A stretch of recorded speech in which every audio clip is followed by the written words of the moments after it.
11 different anxiety disorders are listed in the 5th edition of the Diagnostic and Statistical Manual of Mental Disorders, commonly referred to as the Diagnostic Bible. I had symptoms of 4.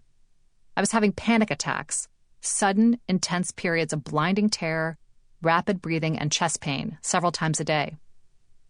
Diagnosis: Generalized Anxiety Disorder, or GAD. I had developed a long list of particular fears, too. Dentists, flying, driving on highways, taking medication, touching dirt, using a new tube of toothpaste, and licking envelopes. I did my best to avoid them all. Diagnosis: Specific phobia.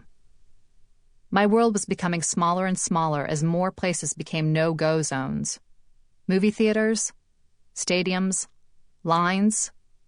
The potential for panic attacks and the difficulty of escape was too great. Diagnosis: agoraphobia. I had symptoms of a couple of cousin disorders, too. A twisted perfectionism turned the smallest decision into a colossal obstacle. I felt a sense of sinister foreboding if I didn't choose the right dress to wear, the right water glass. Diagnosis: obsessive-compulsive disorder. I agonized over every odd sensation or twinge of physical pain. A headache was clearly an aneurysm, a bruise, leukemia. Diagnosis: illness anxiety disorder, previously called hypochondriasis. The estimated number of people who will have at least one anxiety disorder during the course of their lives is staggering. 1 in 3 Americans ages 13 or older. If we look only at women, the number is even higher, about 40%. In any given year, about 40 million American adults have an anxiety disorder. And those numbers do not include the millions of garden-variety worriers and insomniacs whose anxiety, though not debilitating, leaches joy and steals peace of mind. A certain amount of anxiety is good. It motivates us to study for tests, prepare for presentations, and save for retirement. It spurs us to get a physical or check the gas gauge. Too much anxiety, however, can be incapacitating and costly. In a 1999 study, the most recent estimate available, anxiety disorders cost the United States about $63 billion a year, more than half of it attributed to doctor and hospital visits. Other costs included psychiatric treatment, prescription drugs, and the value of lost productivity at work. There's also mounting evidence that out-of-control anxiety wreaks havoc on the body, increasing the risk of heart disease and weakening the immune system. Ironically, being a hypochondriac may actually make you sick.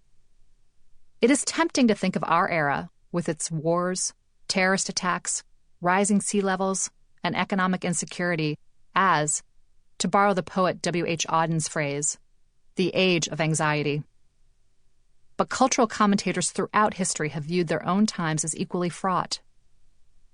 In the 1880s, the telegraph, the steam engine, and even women's intellectual pursuits were blamed for the nation's unease. In the 1950s, it was the atomic bomb. Our world, it seems, always provides ample fodder for fear. What is disconcerting is that rates of anxiety disorders and depression seem to be increasing among young people, particularly college students. According to a spring 2016 survey by the American College Health Association, 17% of students were diagnosed with or treated for anxiety problems during the previous year, and nearly 14% were diagnosed with or treated for depression. That is up from about 10% each for anxiety and depression in the fall 2008 survey. Parents and professionals are perplexed. While some of the rise may be because of increased prevalence, it could also be that more people are comfortable asking for help and admitting their troubles to researchers. Depression may get most of the headlines and the research dollars, but anxiety is more prevalent.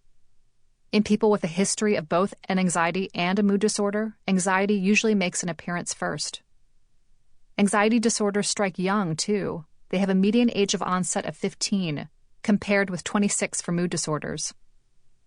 And while anxiety disorders are pretty miserable in and of themselves, they are increasingly being thought of as gateway illnesses that can lead to a host of other problems, such as depression, substance use, and even suicide.